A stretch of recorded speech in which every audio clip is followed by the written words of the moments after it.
Oi, gente, boa tarde. Sejam muito bem-vindos à nossa aula de clínica médica. Essa aula aqui é voltada especialmente para os alunos do curso de enfermagem. Lembrando que essa semana agora é a semana da enfermagem, então onde a gente estaria comemorando a semana da enfermagem, se nós não estivéssemos nessa quarentena. Então, desde já eu quero dar os meus parabéns. Amanhã, dia 12, é o dia do enfermeiro.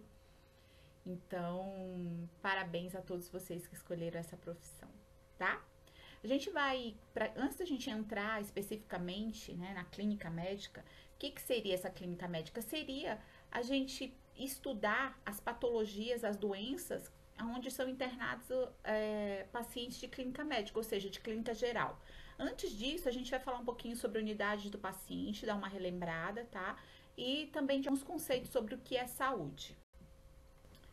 Então, a unidade de internação ou unidade de enfermagem, onde o paciente de clínica médica fica internado, né, é aquela enfermaria bem popular mesmo, onde entram todas as patologias, renal, cardíaca, pneumo, tá? Então, é um conjunto de elementos destinados à acomodação do paciente internado, tá? Internado com qualquer patologia dentro da clínica médica. Então, é composto pelo posto de enfermagem, pela sala de serviço, sala de chefia, sala de exames e curativos, né? Depósito de material sujo, que é o expurgo, copa, rouparia, depósito de materiais e equipamentos, os sanitários, né, de funcionários, os sanitários dos pacientes, quarto de isolamento, que já, às vezes a gente tem pacientes com alguma doença que precise isolar, né, de contato respiratório, quartos com um leito, quartos com 2 leitos, enfermarias com 3, enfermarias com 5 leitos, tá? E a gente vai distribuir esses pacientes por leitos ou por patologia, tá? Então você vai, às vezes, tem uma enfermaria, por exemplo, enfermaria 2, né? São com 6 leitos. Ali você só interna pacientes de pneumo, só com problemas de pneumo. Na enfermaria 4, né, que são mais 5 leitos, você só interna paciente com gastrointestinal. Por quê? Porque aí você não fica juntando esses pacientes para evitar que esse paciente entre com problema respiratório e saia de lá com problema gástrico, né? Ou o contrário, tá bom? Então, essa unidade de internação ela vai ser organizada de acordo com o número de leitos e de acordo com a patologia desse paciente. O posto de enfermagem ele existe para atender essas enfermarias, né? Esses quartos, tá?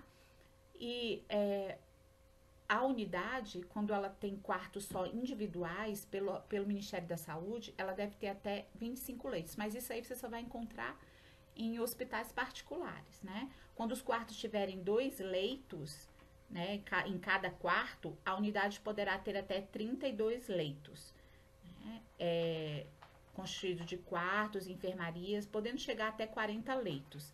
E as enfermarias com mais de 4 leitos somente podem ser abertas em hospitais de grande porte, hospitais grandes que atendem de tudo nele, né? Hospitais de referência. Aí sim você pode ter enfermarias grandes. A equipe de enfermagem responsável por essa unidade é constituído pelo enfermeiro, pelos técnicos de enfermagem e auxiliares de enfermagem, que ficam fixos lá. É óbvio que vai passar por ali o pessoal da nutrição, o pessoal da fisioterapia, médicos que vão fazer a prescrição médica, mas equipe fixa é a equipe da enfermagem. A enfermagem de clínica médica, né, a unidade de clínica médica, o objetivo dela é que os pacientes se recuperem e alcancem o melhor possível de sua saúde, tanto a saúde física quanto a mental, quanto a emocional, tá? E também que esse paciente conserve seu bem-estar espiritual e social. E a gente sempre tá ali, como na a parte da enfermagem, também para orientar esses pacientes o autocuidado. É uma coisa muito importante, porque não adianta só você tratar esse paciente quando ele tá ali na unidade, se quando ele vai para casa ele vai cair nos mesmos problemas. Então você tem que orientar o autocuidado, não só dele, né, mas também dos familiares, tá? Que vai prevenir vários danos, doenças, tá? E vai fazer com que esse paciente se recupere no menor tempo possível e não pegue outras patologias. O outro objetivo da gente é proporcionar apoio e conforto a esses pacientes, principalmente aqueles pacientes de cuidados paliativos, que são aqueles pacientes que estão em estado terminal, né? A gente pode acontecer qualquer coisa com esse paciente, inclusive a óbito, mas eles têm que ir a óbito com dignidade, tá? Respeitando suas crenças, seus valores, seus momentos, né? O que ele está sentindo, o que ele está vivendo e a forma como ele encara isso. Aqui é só um desenhozinho para vocês entenderem o processo de saúde e doença, como é que o ser humano ele adoece, tá? Então essa coisa de saúde e doença entra muito a questão da resistência que você tem, da sua imunidade estar bem, ou seja, é a parte intrínseca, os fatores intrínsecos, né? Então os fatores que estão dentro de você e que levam você a resistir a determinadas doenças. Por exemplo, se a sua imunidade está boa, você não vai pegar qualquer gripe que esteja aí, né? Se você tiver uma boa imunidade, bastante anticorpos, você vai passar por inúmeras doenças e não vai pegar todas elas, tá? Então é uma questão de imunidade. E outra coisa é o ambiente, que são os fatores externos, que são fatores extrínsecos, né? Então quando a gente sabe que na época que está muito frio, tem bastante, algumas comorbidades que são bem de acordo com o frio, como gripes, resfriados, pneumonias. E quando tá calor, a gente tem aquelas gastroenterites, né? Problemas de diarreia e tal, ok? Então, os fatores externos, onde a pessoa vive, se ela tem saneamento básico, se ela não tem, se ela tem hábitos de higiene, como lavar as frutas, como lavar a alimentação, limpar, né? Tudo. Então, tudo isso vai depender desses fatores externos. E nós, né, da enfermagem, principalmente, não só a enfermagem que está lá na clínica médica, mas a enfermagem que está na atenção básica também, nós somos o grupo que vai, muitas vezes, ensinar esses pacientes. Daqui a pouco a gente vai falar em educação e saúde. Então, nós que trabalhamos na enfermagem, a gente faz muito isso. Educar, capacitar esses pacientes, ou os cuidadores, ou os familiares, para que eles mudem seus hábitos e, consequentemente, quebrem esse ciclo de quanto mais doente está, mais pobre, menos comida, menos imunidade, aí mais doente e assim sucessivamente, tá? Segundo a Organização Mundial de Saúde, a saúde é um estado completo de bem-estar físico, mental e social. E não apenas a ausência de doença ou enfermidade. Ou seja, não é só você não estar doente. Poxa, se você tá triste, se algo te incomoda, se você não tem lazer, essa situação que a gente está atualmente, por exemplo, é uma situação crítica demais para a saúde da população. Porque a gente está privado do lazer, privado do contato, privado de um monte de coisas boas que te fazem bem. Então, isso pode, com o tempo, e como às vezes está acontecendo já, algumas pessoas terem problemas na sua saúde mental. E alguns autores, eles conceituam saúde. Spencer, por exemplo, ele fala que saúde é uma perfeita adaptação de um organismo ao seu ambiente. Então, se ele diz que, trocando em miúdos, né, ele diz que se o organismo está adaptado ao ambiente, você mudou de cidade, você se adaptou bem, você está tendo prazer nas suas atividades, você consegue dormir bem, você se alimenta, você contactua com as pessoas, né? Então, você está dentro de um quadro de saúde. Segundo Heumann, saúde é um ajustamento pessoal ótimo para uma vida completa, frutífera e criativa. Então, se você está bem pessoalmente, né? Se você está bem, você consegue fazer bem para os outros, segundo Heumann, né? E isso é uma coisa muito interessante, porque realmente, né? Você tem que primeiro estar bem, para depois você passar isso para as pessoas. Como é que eu vou passar uma coisa que eu não tenho? A gente tem até a mania de cobrar as pessoas, porque aquela pessoa não dá carinho e tal. Será que ela tem para dar? Será que ela recebeu o bastante para ter, para dar? Que a gente só pode dar o que a gente tem, né? Então, se você tiver felicidade, se você cultivar isso dentro de você, é óbvio que você terá para dar. E educação, que a gente vai já juntar os dois, educação e saúde. Educação é um processo rico e enriquecedor, que enriquece as pessoas, pois contém o germe da crítica, da reflexão e da consequência, né? Então, quando você se educa, quando você lê, quando você aprende sobre determinado fato, você não fica só naquela mesmice, você começa a se perguntar sobre outras coisas, e aí entra a crítica, entra a reflexão que você está fazendo sobre esse assunto.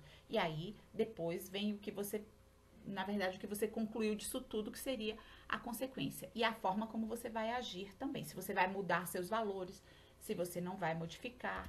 Tá? E aí eu tenho a educação em saúde. O que é a educação em saúde?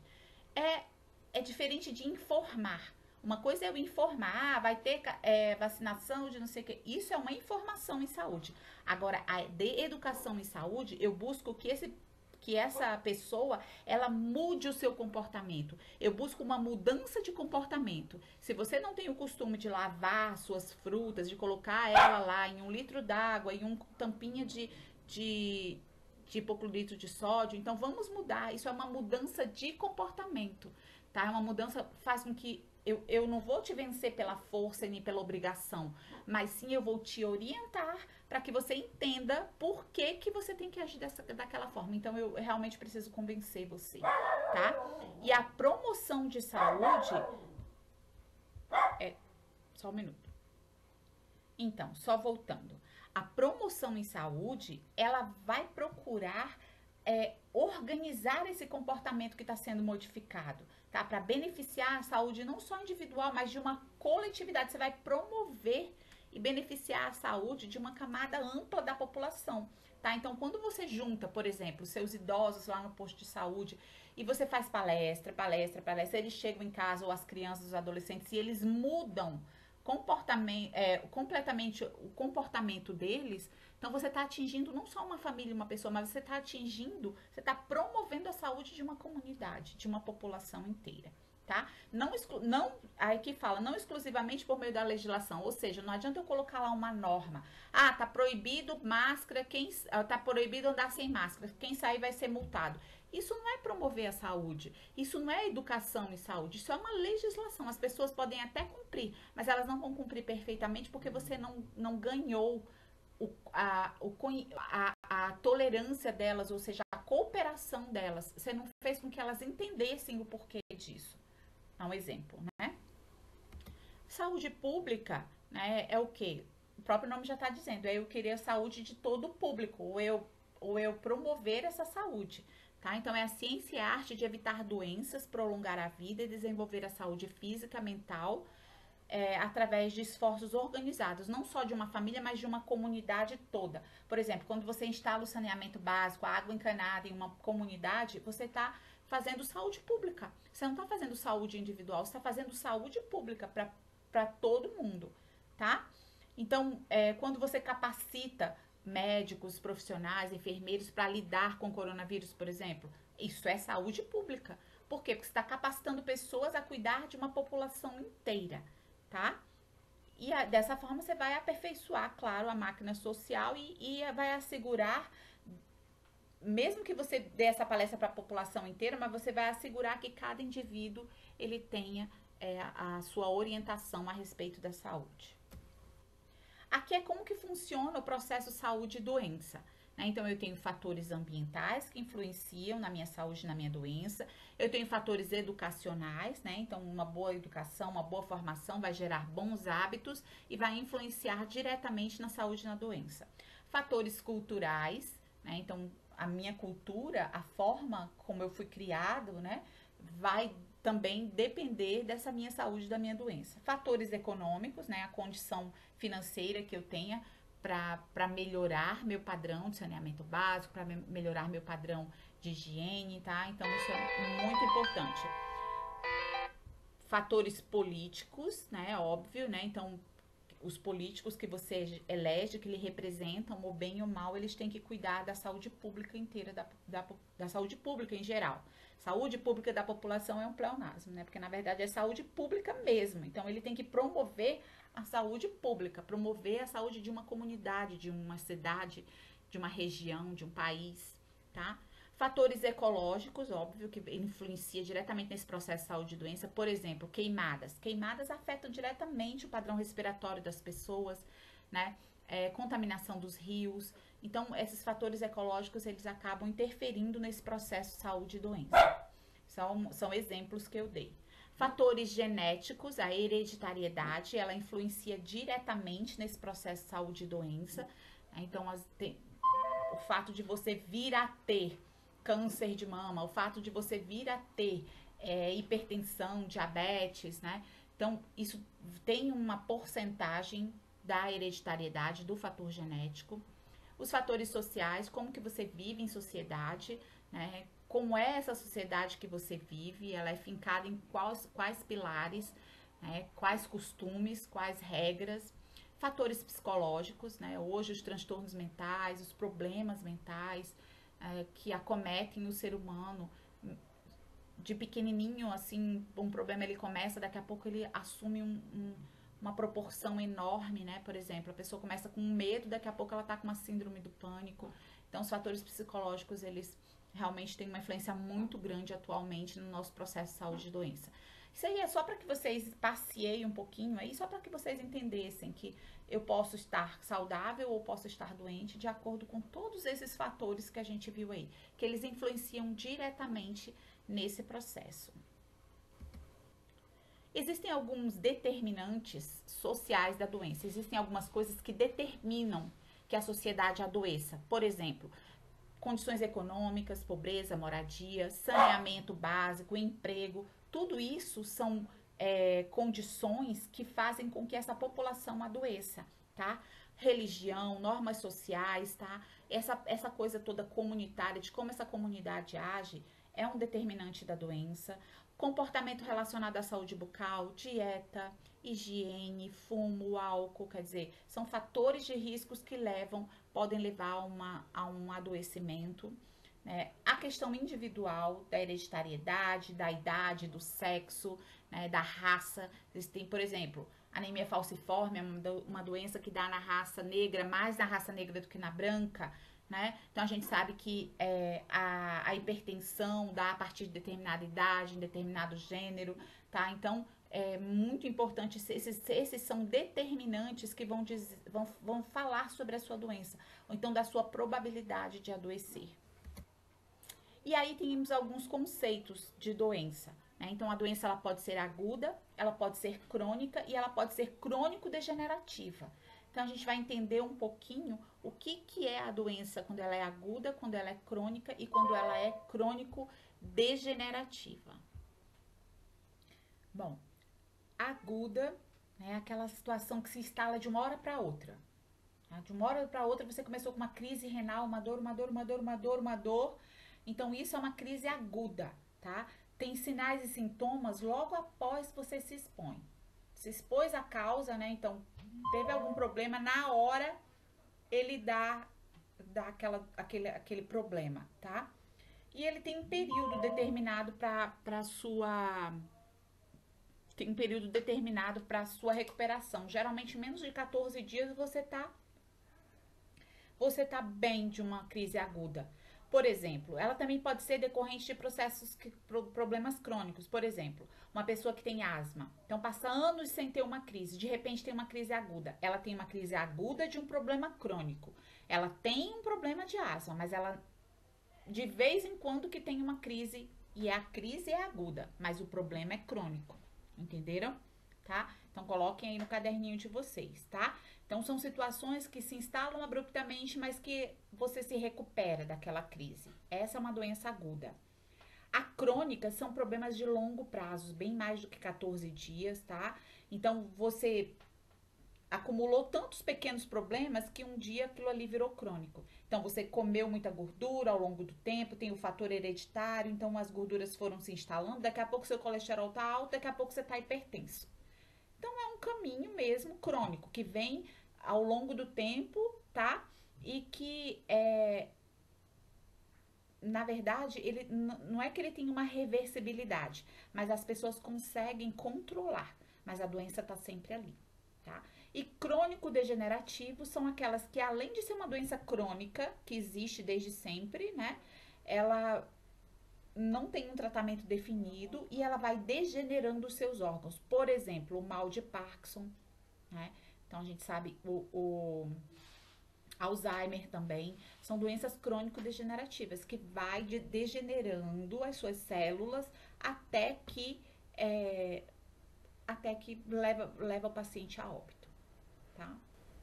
E aí, nós vamos começar, agora nós vamos entrar, vocês entendendo esse processo de saúde e doença, entendendo como é que nós cuidamos dos nossos pacientes dentro da clínica médica, a gente vai entrar agora no primeiro sistema que a gente vai ver. Então, para isso, vamos fazer uma revisãozinha aqui de sistema cardiovascular, tá? Então, o sistema cardiovascular, a gente vai ver as doenças que acontecem no coração, mas a gente vai ver um pouquinho aqui, relembrando o sistema cardiovascular. Ele é composto pelo coração e pelos vasos sanguíneos, né? O coração tem 4 cavidades, 2 átrios, 2 ventrículos, né? Não é isso? Tá? E os vasos sanguíneos tem as artérias, tem as veias, tem as vênulas, né? Tem os capilares, tá? Então, o sangue, ele corre por esse sistema através da sístole e da diástole, faz a hematose lá nos pulmões, né? Então, isso é um pouquinho do sistema cardiovascular. Se você tiver alguma dúvida, tem uma aulinha perfeita aqui de sistema cardiovascular no meu canal. É só você dar uma relembrada para você entender melhor as doenças que acontecem, tá? Tem algumas doenças que elas requerem atenção e também que eu quero diferenciar para vocês. Uma coisa é a aterosclerose, outra coisa é a arteriosclerose. Isso é importante, muito, muito, muito importante para você diferenciar. Coloca aí no seu caderninho, dá um pausa no vídeo, coloca. Aterosclerose é uma coisa e arteriosclerose é outra, tá?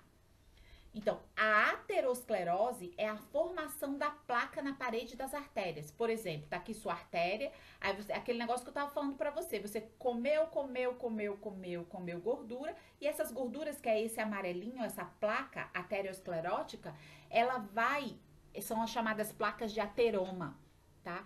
Então, ela vai se acumulando até que ela entope o vaso, tá vendo? Ela vai indo, esse amarelo aí, esse amarelinho, é tudo placa de gordura que vai se acumulando nas suas artérias e vai entupindo elas, tá? Aqui do lado esquerdo você tem uma artéria normal e aqui do lado direito você tem uma artéria estreitada por placa. Então, isso são placas de ateroma, tá escrito aqui, formação de placas de ateroma. São placas de gordura, na verdade, né? O mesmo que placas de gordura, tá? Então, essa gordura, ela se acumula nas suas artérias, tá? E aí, o nome dessa doença é aterosclerose. Aterosclerose, tá? E a arteriosclerose é uma doença da artéria, tá? Onde a fibra das artérias, ela vai ficando endurecida. Olha a fibra aqui endurecendo. Essa primeira artéria é uma artéria normal, a fibra começou a endurecer e ela aumenta de tamanho, tá? Ela fica dura, a parede da artéria, produz uma hipertensão arterial. Olha aqui, ela ficando cada vez mais dura e vai fechando o vaso. Então, a aterosclerose é por um problema de gordura acumulada nas artérias. Agora, a arteriosclerose é a esclerose da artéria. Ou seja, as paredes da artéria começam a esclerosar, começam a necrosar, começam a endurecer, tá? E aí ela fecha o vaso. São duas doenças completamente diferentes. E eu sei que vocês confundem, porque todos os meus alunos confundem. Então, escreve aí para o vídeo, para a videoaula, e escreve aí a diferença entre aterosclerose e arteriosclerose, beleza? Os sinais e sintomas da aterosclerose, ou seja, das gordurinhas lá acumuladas, né? Geralmente não existe um sintoma até que a artéria seja completamente fechada. Por isso que a hipertensão é chamada uma doença silenciosa, malvada silenciosa. Porque a pessoa vai acumulando gordura. Quando fechar de uma vez, a pessoa, infarta e você nem sabia que estava doente. Por isso que é tão importante anualmente você fazer o seu check-up para você ver como é que tá as suas artérias, se tá tudo bem, né? Faz lá a sua ultrassonografia das artérias, faz seus exames de rotina, tá? Porque senão, quando você vê, um órgão seu infarta de uma hora para outra. E às vezes esse coágulo bloqueia o fluxo do sangue, né? E pode desencadear o ataque cardíaco, que é o infarto, que a gente vai ver, ou o derrame, o AVC, quando é o caso de estar no cérebro, tá? Alguns sintomas da aterosclerose vai depender das artérias afetadas. Por exemplo, nas artérias do coração, a pessoa pode sentir uma dor no peito ou uma pressão, tá? Quando for nas artérias que levam para o cérebro, né? A pessoa pode sentir uma dormência ou fraqueza nos braços ou nas pernas, dificuldade para falar, fala arrastada, tá? Inclinando-se para os músculos do seu rosto que começam a puxar. Esses são sinais de um ataque isquêmico transitório, um AVC, tá? Que pode progredir para um AVC. Então, esses são sintomas que você pode observar. Às vezes dá para observar em alguns pacientes antes de se instalar mesmo o AVC e antes de se instalar mesmo o infarto. Se tiverem perguntas, escrevam aí depois conversa, tá? Nas artérias dos braços e das pernas, você pode ter uma dor arterial periférica, né, quando você vai caminhar. Nas artérias que levam para o rim, você pode ter insuficiência renal, hipertensão arterial. Nas artérias que levam para o seu órgão genital, se for uma obstrução nessas artérias, você pode ter dificuldade em fazer relação sexual, tá? Então, às vezes, a aterosclerose causa até disfunção da ereção nos homens, tá? Beleza?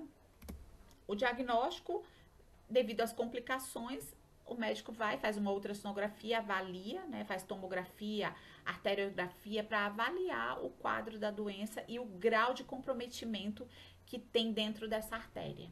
O quanto que ela está entupida, né? O quanto que ela está obstruída. O tratamento, você vai ter que reduzir os fatores de risco, que é a obesidade, o sedentarismo, o tabagismo. Vai ter que ter uma dieta com baixo teor de gordura e sal, e às vezes você tem que fazer uma intervenção cirúrgica, que a gente vai ver depois, tá? Assim, também toma medicamentos, né, para reduzir colesterol, losartana, aspirina, tá? Que reduz a formação dos coágulos. Às vezes também são feitas angioplastias, né? Que no caso da obstrução ser naquela artéria que nutre o coração, que são as carótidas, tá? Para remover a placa da cirurgia, tá? Então, você vai lá, faz a angioplastia, que é essa cirurgia no coração, tá? Os cuidados de enfermagem, repouso absoluto no leito, oxigenoterapia, verificar sinais vitais de 2 em 2 horas, tá? Lembrando que ele pode ter arritmia, choque, controle hídrico rigoroso, tá? Então, esse paciente, você tem que controlar o quanto que entra e o quanto que sai de líquido, prestar cuidados de higiene no leito, banho no leito. São pacientes que quanto menos você movimentar, melhor. Administrar os medicamentos prescritos e manter o ambiente tranquilo. E esse paciente também não pode ter alteração emocionais, nem muito boas, nem muito ruins. Orientar os familiares para evitar assuntos desagradáveis, conversas excessivas, oferecer dieta leve, hipossódica ou hipolipídica, orientar com baixo teor de sal, né, e com baixo teor de gordura, orientar o paciente para alta, evitar alimentos ricos em carboidratos, gorduras, bebidas alcoólicas, fumo, café, repouso relativo nas primeiras 8 a 12 semanas depois da angioplastia, tá? Manter a tranquilidade emocional, dormir bem, realizar atividades sem excesso, sempre com orientação médica, procurar o hospital se ocorrerem os sintomas de recidiva, ou seja, de uma recaída, tá? E aí a gente vai falar um pouquinho das doenças que acometem no coração. Uma delas é a angina, tá? Vamos lá. Então, a gente falou da aterosclerose, da arteriosclerose e agora a gente vai falar da angina. A angina, ela é um termo técnico que quer dizer dor, tá? Então, você pode colocar aí no seu caderno. Angina é igual a dor.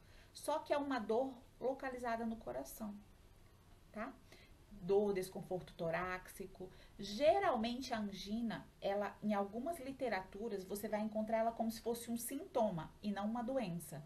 Então, por exemplo, a pessoa tem aterosclerose, tem obstrução lá da artéria do coração, aí ele sente uma dor, que o nome da dor é angina. Então, às vezes, ela é caracterizada como um sintoma, tá? Então, ela é também sintoma da doença arterial coronária, né? Por exemplo, antes do infarto, geralmente a pessoa tem angina, tem a dor. Dependendo da gravidade, é possível você tratá-la.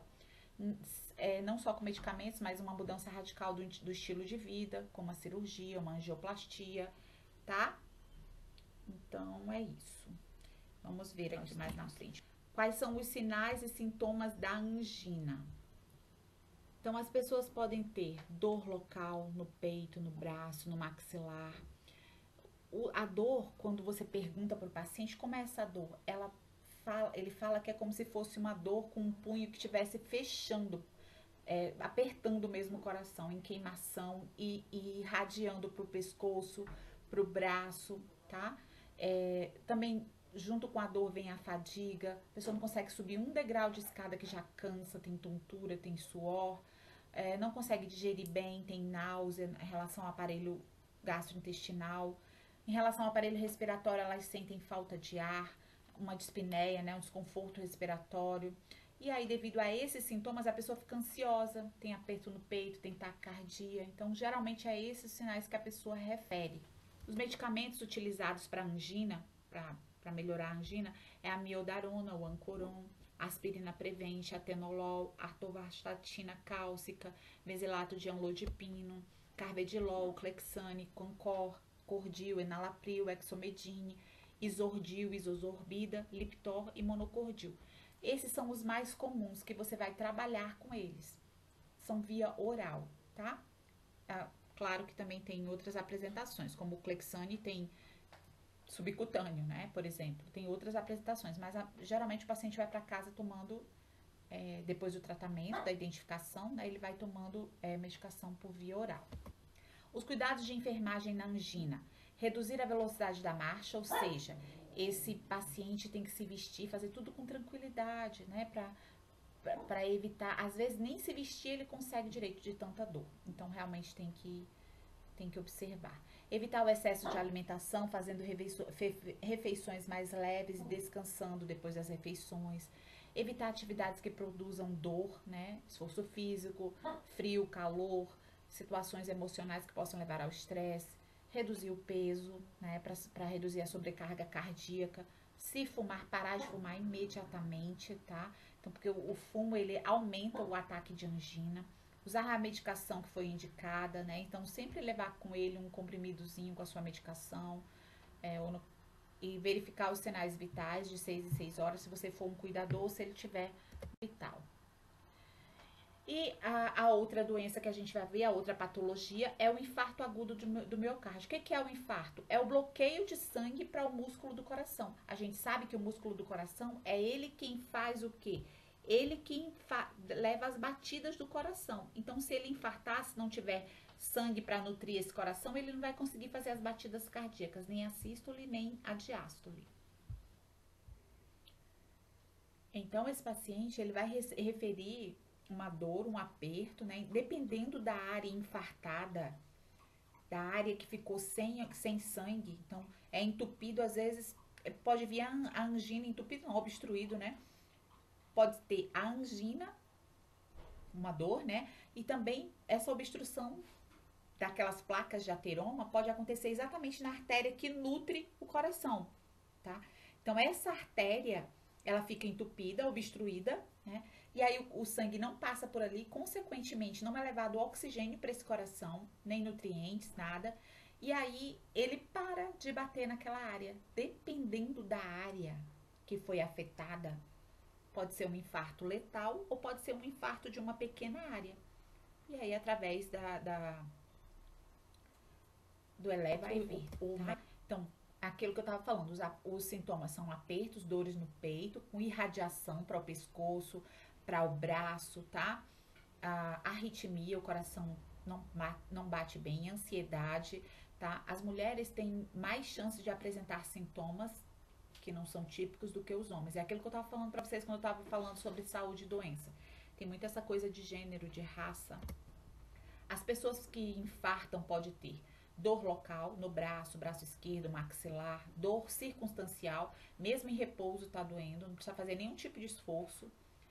O tipo de dor é como se fosse uma queimação. No corpo ela pode ter fadiga, tontura, suar frio, né? No aparelho gastrointestinal, indigestão, náusea, vômito, não consegue fazer a digestão. No pescoço, o pescoço pode ficar rígido de tanta dor. O braço, desconforto, aperto, a mesma coisa no peito. E a pessoa também fica com ansiedade, dispneia, desconforto respiratório, taquicardia. Aqui, ó, os sintomas, mais uma vez, só para você ver. Tontura, dor no ombro, braço, costas, palpitação, cardíaca, náusea, vômito, palidez, cansaço, dificuldade de dormir. Isso são sintomas. Ah, Cláudia, enquanto eu estou infartando, às vezes até do pré-infarto você começa a ter algum desses sintomas. Se você se ligar que você já tem uma predisposição, que está acima do peso, daí você já vai. Eu tenho um amigo que ele começou a apresentar os sintomas ele dirigindo.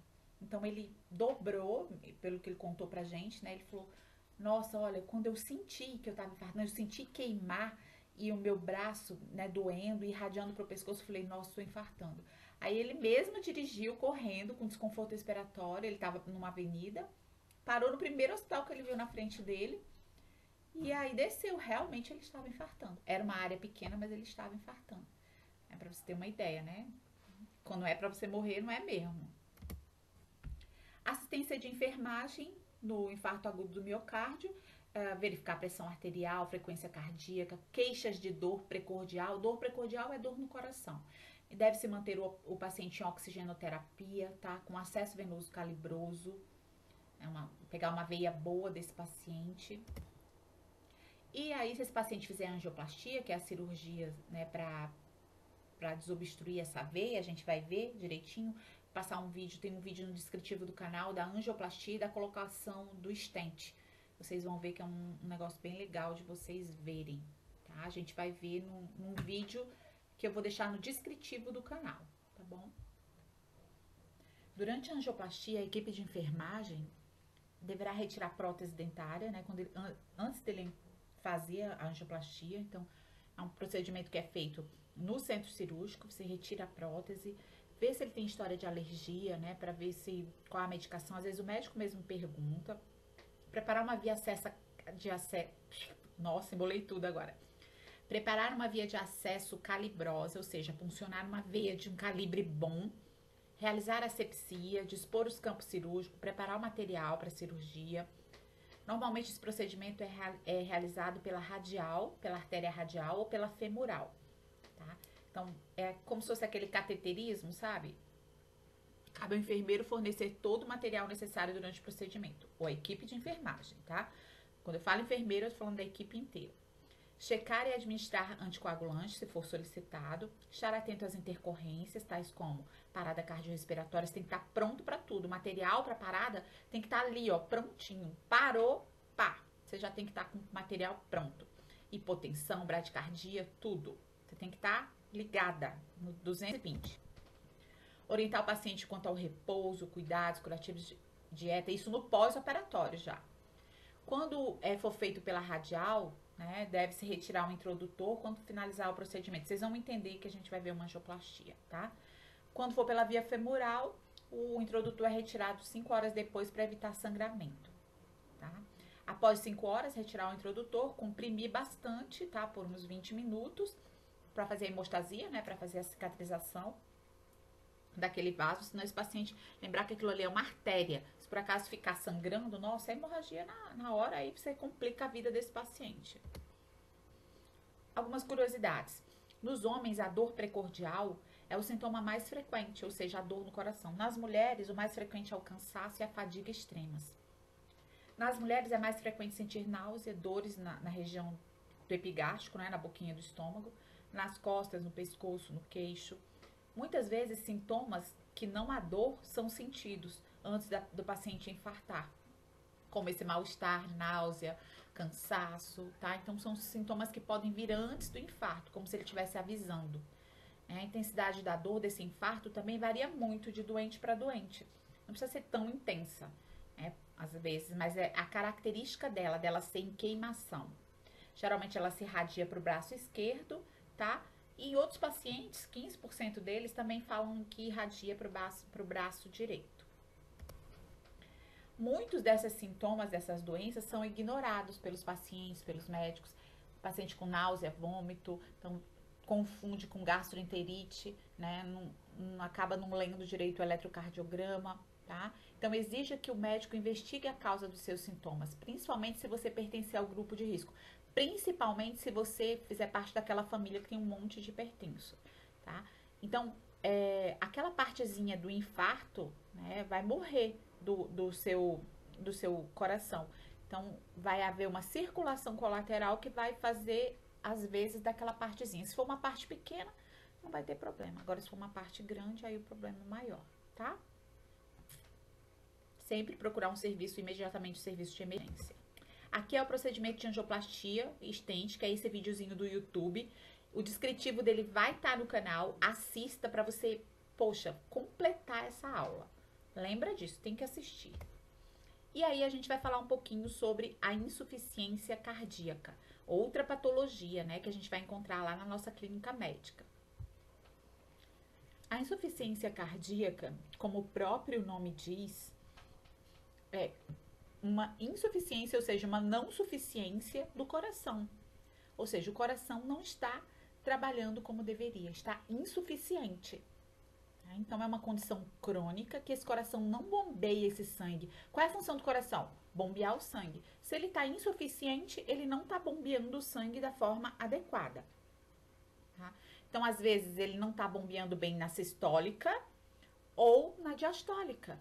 Aí tem que ver aonde que está o problema, onde que está a insuficiência. Se são nos átrios, na diastólica, ou se são nos ventrículos. Os sintomas dessa insuficiência incluem falta de ar, fadiga, inchaço, nossa, que eu tô muito gaga hoje. Inchaço nas pernas ou edema e o coração acelerado, que é a taquicardia. O tratamento pode incluir reduzir sal, limitar a ingestão de líquidos, tomar remédio sob a prescrição médica, tá? E às vezes, nesse caso, quando o coração está insuficiente para bater, a cirurgia é colocar um marca-passo. O marca-passo é como se fosse um desfibrilador. Ele vai dar choques para o coração lembrar de bater direito. Tem gente que tem até 6 marca-passos plantados no peito, tá? Porque os problemas deles são graves. Quando a insuficiência está do lado esquerdo do coração, lembram o lado esquerdo, aquele que circula o sangue arterial? Aí é dito insuficiência cardíaca esquerda, ICE. Quando está do lado direito, onde passa sangue venoso, né, insuficiência cardíaca direita. Quem tiver dúvida sobre esses ladinhos do coração, mais uma vez eu falo, dá uma olhada na aula de sistema cardiovascular aqui do canal, que tá muito boa, para você vai conseguir entender toda essa insuficiência cardíaca aqui. Como o lado esquerdo tá ligado ao sangue que vem do coração, que vai pro coração e que vem do coração, tá fazendo parte da circulação pulmonar, as consequências vai dar tanto cardíacas como respiratórias. Quando a insuficiência tá à direita, vai haver um aumento da pressão também e uma sobrecarga do lado direito do coração. Ou seja, o sangue que vem do corpo vai se acumular no coração. Se a batida não estiver boa, ele não vai subir para o pulmão, tá? Então, vai sobrecarregar o coração do lado direito.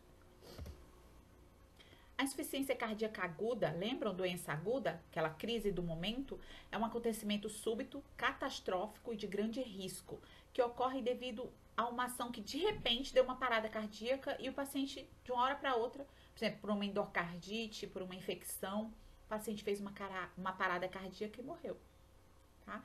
Então, a insuficiência cardíaca aguda é consequência do infarto do miocárdio, às vezes, ou de uma arritmia. Faz uma arritmia, faz uma insuficiência cardíaca, faz uma parada e vai a óbito sem a gente perceber, tá? Existem algumas insuficiências cardíacas agudas que é devido a infecções, né, endocardite, e é uma situação grave que exige um tratamento emergencial e a porcentagem de ser fatal é muito grande, tá? Por exemplo, hemorragias, traumatismo cerebral grave, choque elétrico, tudo isso podem levar a uma insuficiência cardíaca aguda. E a ICC, que é a insuficiência cardíaca congestiva, é um estado em que o coração é incapaz de bombear o sangue fica retido lá, tá? E aí, pode aparecer também de um modo agudo, mas ela geralmente se desenvolve gradualmente durante os anos. Há uma situação crônica, né, que às vezes o coração vai se adaptando àquela situação, até que chega um dia que ele não aguenta mais, tá? Então, ela é mais reversível do que a ICA, que é a aguda. Porque a crônica é uma coisa que vai se instalando e se você conseguir descobrir, você ainda consegue reverter. A aguda geralmente é letal. Sinais e sintomas da insuficiência cardíaca geral, né? Dispneia, né? Desconforto respiratório grande, né? Ortopneia, ou seja, mesmo a pessoa em pé, ela tá cansada, mesmo sem fazer nenhum esforço, tosse, fraqueza, né? Astenia, edema, né? Inchaço nos membros, retenção hídrica, dor abdominal, palpitação, tonturas e a oligúria, que é a diminuição da urina, que o rim também começa a paralisar. Cuidados de enfermagem, monitorizar a ingesta e a excreta a cada 2 horas, ou seja, fazer um balanço hídrico rigoroso, tudo que entra e tudo que sai. Geralmente esse paciente vai para a sonda, tá? Sonda vesical. Manter em posição de Fowler, aquela meio sentada. Avaliar se a jugular dele está distendida, está grande, porque isso quer dizer o quê? Sofrimento cardíaco, tá? Ver se está tendo diurese, monitorar essa diurese. Administrar dieta hipossódica, ou seja, pobre em sal. Promover restrição hídrica, esse paciente não pode ficar bebendo muita água, então ele tem que ter um balanço hídrico bem rigoroso. Deixar esse paciente confortável, dar apoio emocional, observar o grau de ansiedade dele e o grau de atividade que ele pode se submeter sem cansar. Explicar a rotina, os tratamentos, tá? Tentar reduzir essa ansiedade, porque os pacientes nessa fase, eles têm muito medo, né? Eles têm muito medo. E aí isso gera uma ansiedade muito grande. E aí por isso você tem que deixar ele expressar esses sentimentos, esse medo. E dar um apoio aos familiares, conversar com os familiares como uma forma de agir com esse cliente, promover um ambiente calmo, tranquilo, supervisionar se ele está respirando adequadamente, como que está a saturação desse paciente, se está uma saturação boa, tá? Pode fazer uns exercícios passivos nos membros inferiores, tá? Levantar, baixar, ali mesmo na cama. Pesar o paciente diariamente para saber se ele não está tendo retenção hídrica. Balanço hídrico, já falei para vocês. A dieta é leve, tem que ser dada de pouquinho em pouquinho. Hipossódica, com pouco sal, e hipolipídica, com pouca gordura. Tá? Anotar a alteração no funcionamento intestinal. Esse paciente, ele não pode ter prisão de ventre, senão ele vai fazer uma força imensa para fazer cocô, e até essa força causa problema. Administrar medicamentos conforme prescrição médica. Ver os sinais e sintomas de intoxicação medicamentosa. Às vezes esse paciente tem que dosar essa medicação. E transmitir segurança nas suas atividades, que é para melhorar a confiança desse paciente. Quando você vai administrar diuréticos, como a furosemida, por exemplo, né, que vai aumentar a diurese desse paciente, sempre oferecer esse medicamento pela manhã, nunca da tarde, noite, mas sempre pela manhã. Fazer o balanço hídrico, pesar o paciente, observar sinais de astenia, fraqueza, mal-estar, câimbras e estimular os alimentos ricos em potássio, como a laranja, limão, tomate, okay? Desde que o médico não tenha contraindicado. E quando você for fazer digitálicos, né, que são medicamentos que vai melhorar a frequência cardíaca desse paciente, sempre verificar a frequência cardíaca e o pulso antes de administrar, tá? Caso o pulso esteja inferior a 60 batimentos por minuto, menos de 60, não administra, primeiro consulta o médico. Essa observação é muito importante. Observar sintomas de toxicidade digital, se o paciente está tendo anorexia, arritmia, náusea, vômito, diarreia, coração está batendo fraquinho, que é a bradicardia, cefaleia, mal-estar, alterações do comportamento. Então, tem que ficar em cima desse paciente. Geralmente é um paciente de UTI. Ok, gente? Qualquer pergunta que vocês tenham pode ser feita aqui no canal. Vocês também podem me encontrar no e-mail claudiabrum@gmail.com, tá? E se você gostou, deixa seu like, se inscreve no canal, que é muito importante pra gente da enfermagem, tá bom? E eu espero vocês no nosso próximo vídeo. Um beijo grande e fiquem com Deus. Deus leve e traga vocês de volta.